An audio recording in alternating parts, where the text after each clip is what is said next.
Ciro Gomes, muito obrigado por ter aceito o meu convite. Acabou a campanha, começa uma nova fase do Brasil, né? Você que já tem tanta experiência, foi deputado estadual, deputado federal, prefeito, governador, ministro 2 vezes, 3 campanhas presidenciais.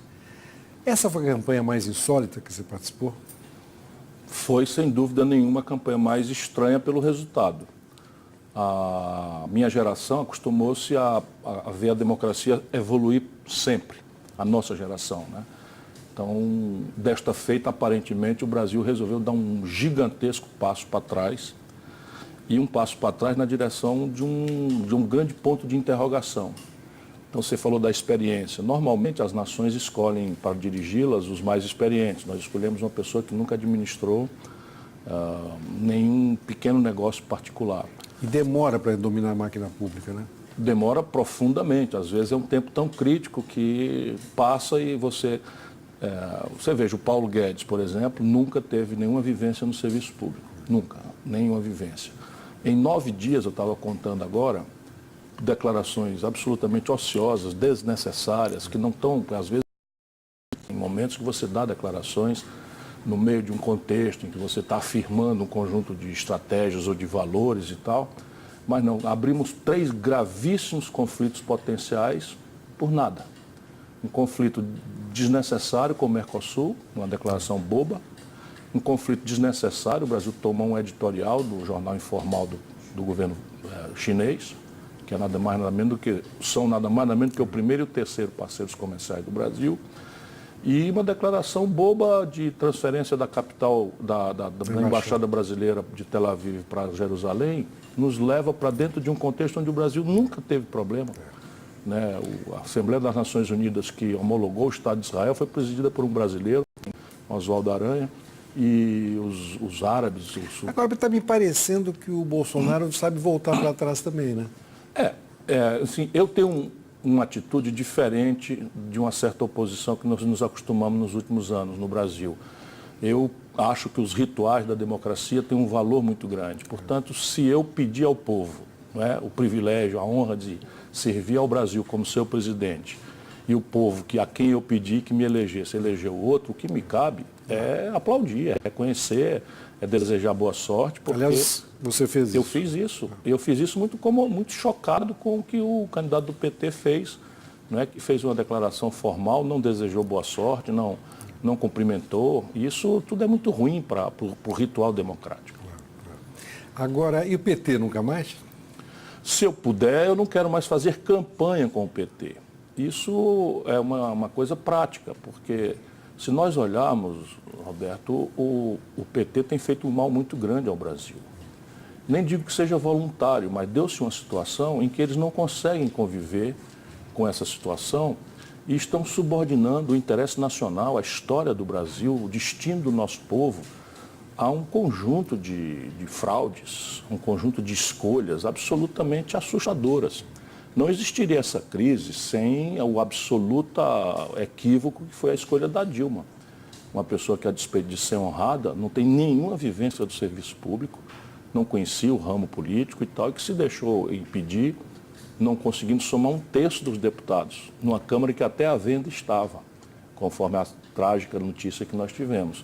E você acha que o impeachment trouxe um trauma? Um trauma gravíssimo, porque você romper um mandato sem uma clareza de cometimento de crime, de responsabilidade, pode sim ser chamado de golpe de Estado. Agora, o grande problema, de novo, as escolhas do PT. Nós fomos todos à rua excitar o povo brasileiro denunciando um golpe, no dia seguinte eles estavam confraternizando com os autores do golpe, lá como cá. Então, assim, as pessoas, por que não apoiou? Porque não é possível mais. Não aprenderam absolutamente nada. Nessa eleição eles estavam com o Renan Calheiros, estavam com o Eunício Oliveira. Você deve ter refletido muito para não tomar, né? Porque podia ficar uma coisa de omissão também. Aliás, muita gente disse isso. Bastante. Assim, é evidente que quem agride muito, falando de omissão, é o petista, que não percebeu, não quis perceber, e informado é que nem o bolsomínio. Fanático, relativiza tudo e tal. Mas todo o itinerário do PT nesse momento é o que produziu o Bolsonaro. É um itinerário de fraude. E eu usei essa palavra muitas vezes para denunciar.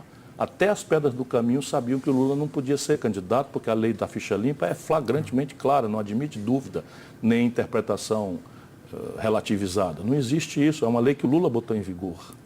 Não é? Aí frauda, explorando um benefício, depois o Haddad, que não é advogado do Lula, todo mundo sabe que ele não é advogado do Lula, usa uma franquia da lei, ou seja, frauda a lei, para estar toda segunda-feira consultando. Que tipo de presidente sairia de uma dinâmica como essa? E tudo isso eu falei antes.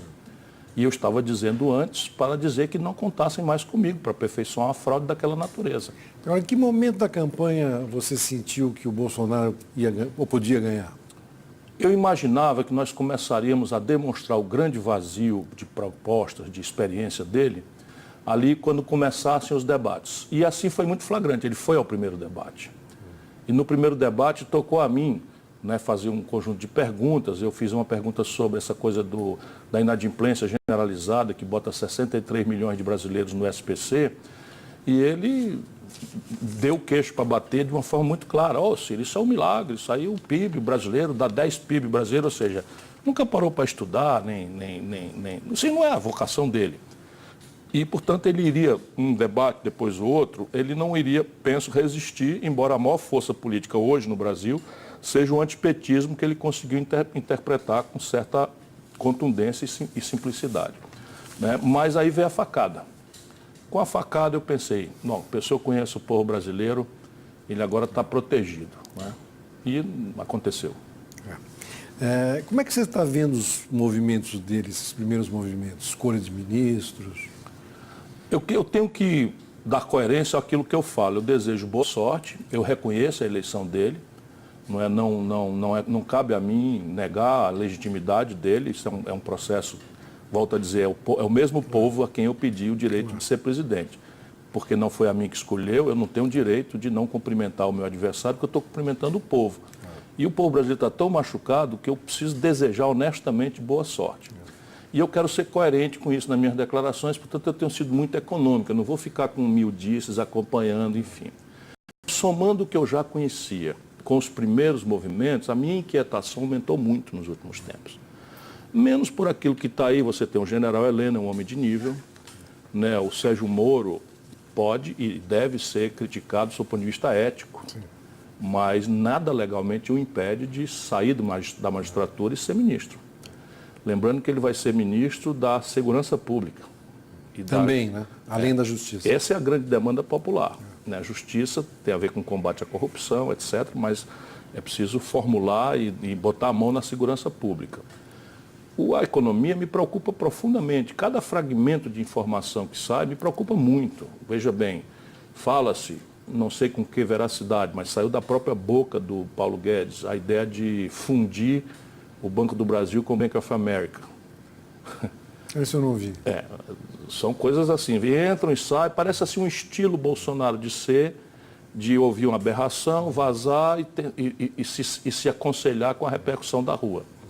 Então, enfim, eu acho que ele tem direito de desenhar o governo dele, tem direito de escolher as pessoas que ele quiser, e a mim cabe vigiar, fazer uma oposição vigilante, baseada... Crítica, mas não oposição por oposição. Eu não faria jamais isso, porque ele é um piloto de um avião onde estamos todos nós dentro, de passageiros, né? E ele precisa acertar. O Brasil está machucado, muito machucado. E eu espero, eu vou tentar cumprir as melhores práticas democráticas, espero poder olhar caso a caso aquilo que for proposto e reagir conforme o mérito dessas questões, e em nenhuma circunstância a minha voz vai se somar esse quanto pior melhor que uma certa fração da oposição brasileira se acostumou. Pois é, no Congresso, o seu partido e alguns outros de esquerda somam mais ou menos 80 deputados. O PT talvez 140, 150. Pelo jeito vocês querem fazer um bloco, na conversa com a Marina eu entendi isso, um bloco de vocês, né? Fora o PT. Como se dará isso? O objetivo não é excluir o PT. Sim. O objetivo é oferecer ao Brasil uma oposição com essa característica, uma oposição democrática, que aposte, né, no rito da democracia, e, portanto, o que nos une são três grandes movimentos. O primeiro, para encerrar essa crônica terrorista que o PT produziu no debate, no segundo turno, confundindo a eleição do PT com democracia. O PT é o zero e vezeiro nisso. A democracia brasileira até aqui está absolutamente intocada. Que todo mundo fique em paz e tranquilo, a democracia brasileira até aqui está intocada. Mas como houve esse terror, nossa tarefa será organizar um movimento que garanta vamos dizer, a saúde da institucionalidade democrática contra qualquer tipo de avanço. A segunda é a questão da proteção do interesse nacional. E o terceiro, a proteção dos interesses dos mais pobres no Brasil, que são aqueles que estão pagando a conta mais amargamente. E o PT, por exemplo, já foi para a justiça tentar impedir a posse do Sérgio Moro, judicializando a política, fazendo aquilo que eles denunciam pesadamente quando os outros fazem. E eu tenho uma memória implacável, o Lula quis ser ministro da Dilma. Uma aberração que eu nunca tinha visto na minha já longeva vida pública, e um ministro do Supremo, de forma aberrante, deu uma liminar proibindo. Numa data é bom lembrar que o Lula não era sequer réu. E eles fazem a mesma coisa, eles denunciam quando os outros fazem com ele, como fizeram o impeachment do Fernando Henrique 50 vezes. Agora, Ciro, você sempre teve uma relação muito próxima com o Lula. Você está magoado ainda?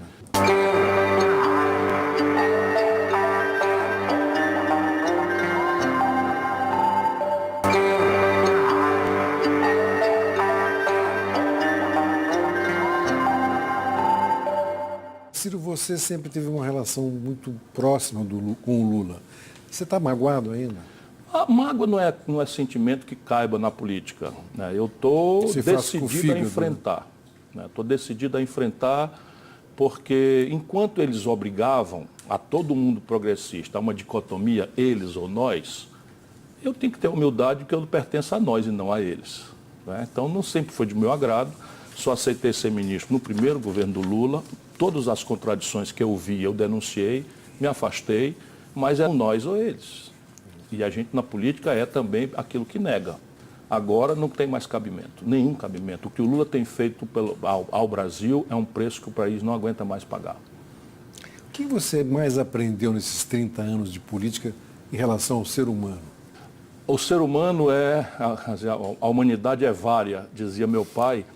E eu que recebi essa preciosa lição, aprendi na parte. A política revela os extremos da alma humana, não é? A extrema vileza, que é vamos dizer, mais conhecida do nosso povo, e a extrema nobreza, que nem sempre tem o devido destaque.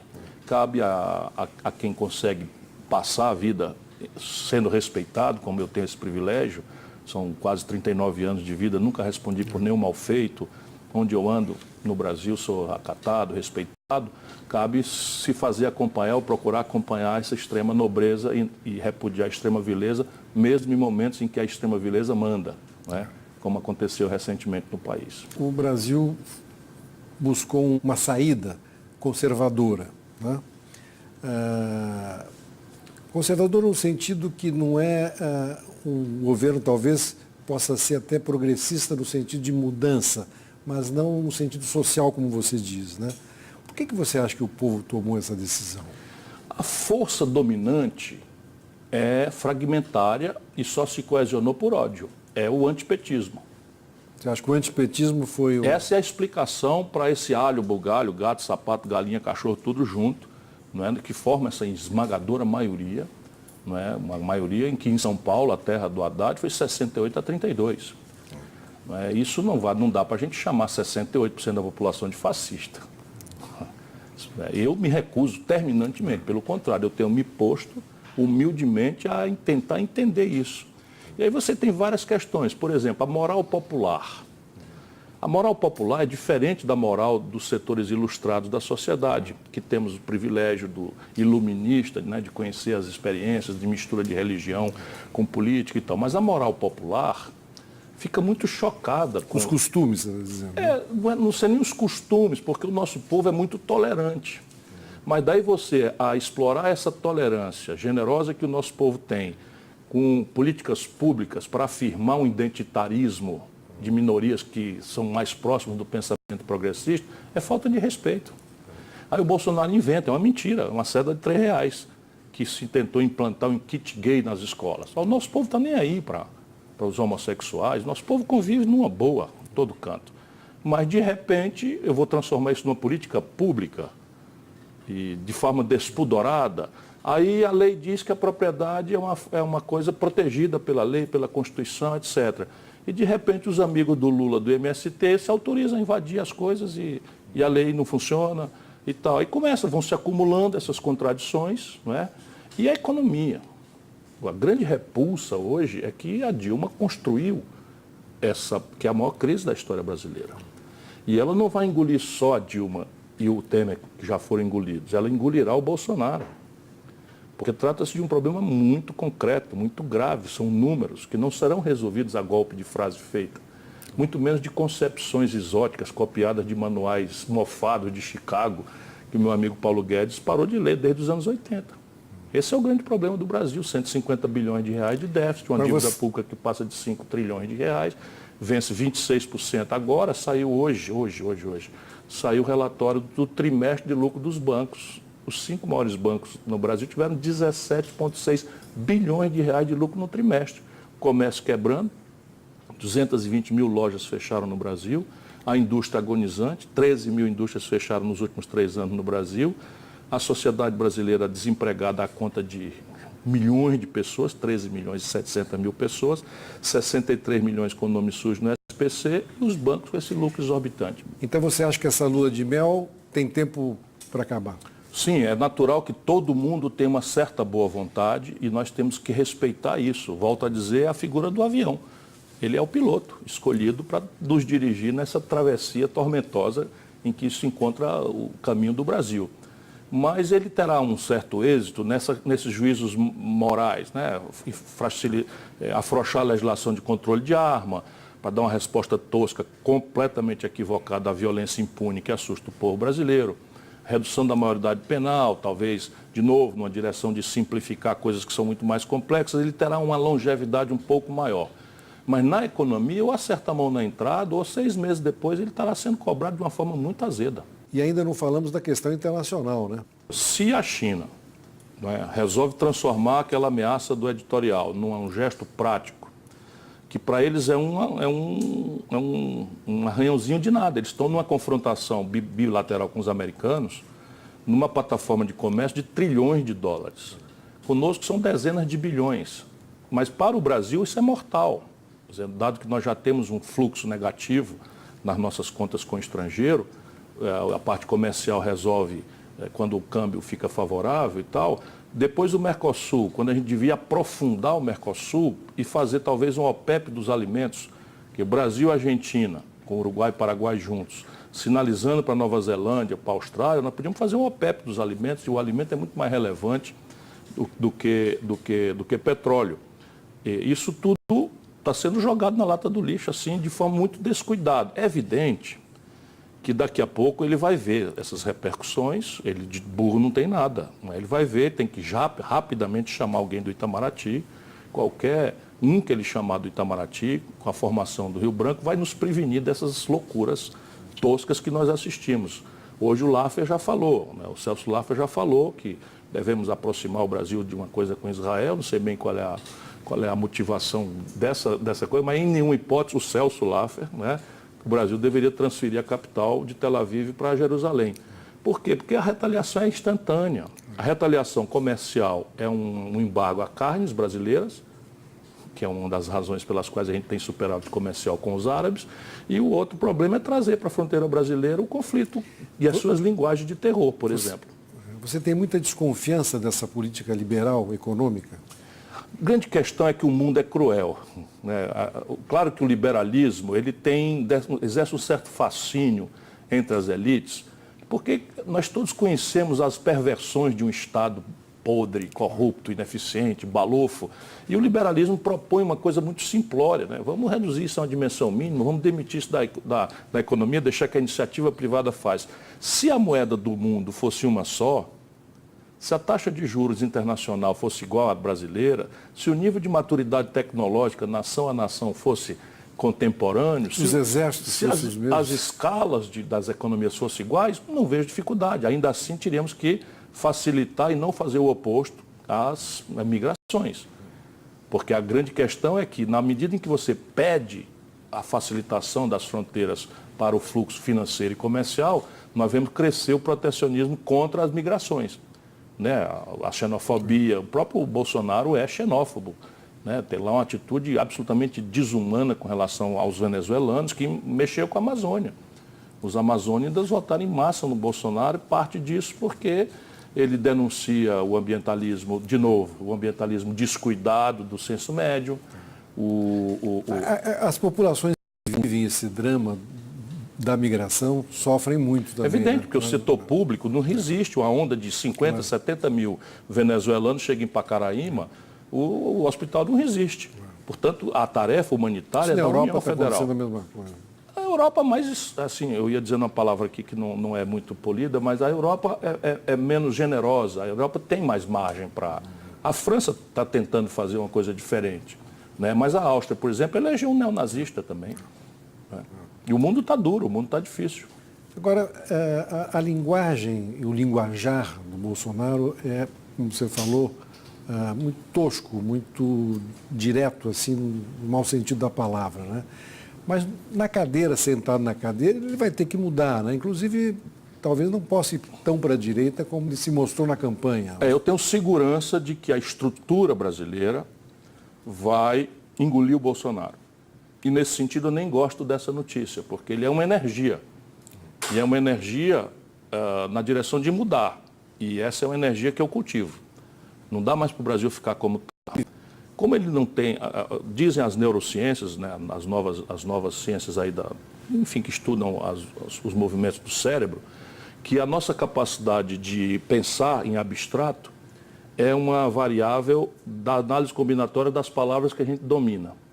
E talvez esse seja o problema do Bolsonaro. Ele tem um feixe de palavras muito restrito, e as análises combinatórias dão muito pouco. E está sendo chamada a falar sobre as questões mais complexas e mais sofisticadas do mundo, a partir de um dos países mais complexos e sofisticados do mundo, que é o Brasil. E esse pequeno vocabulário é bom para a campanha, é bom para... Sim, mas para governar é melhor ficar calado. Agora, Ciro... Não é ele não, hein? Quem está dizendo bobagem a 3x4 é o Guedes. Posso repetir aqui uma coisa escatológica? Ele disse para um jornalista, a jornalista perguntou para ele quais eram as empresas prioritárias para a privatização.